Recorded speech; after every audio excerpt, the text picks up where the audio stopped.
अस्तु मा विद्विषावहै। ओम शांति शांति शांति।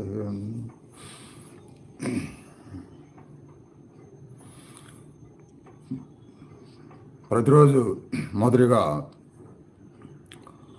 అనేక దేవతా స్తోత్రాలు శ్లోకాలు ఉండగా ఈ సహనావతి ఎందుకు చెప్పిస్తానంటే, సాధన చేసే వాళ్ళు ప్రతిరోజు గురువు ద్వారా నేర్చుకుంటున్న ఈ యోగ విద్య, ధ్యాన విద్య, మంత్ర స్తోత్ర ప్రభావాలు బాగా మీకు ఫలితాలు ఇవ్వాలంటే ఆ గురు శిష్య సంబంధం ఒక అవగాహనతో స్థిరంగా బాగా అందరూ తోడ్పడుకుంటూ సాధకులందరూ జరగటానికి ఆ శక్తిని ఇవ్వమని ప్రార్థించే ప్రార్థన ఇది. అందువల్ల ఇదనమాట.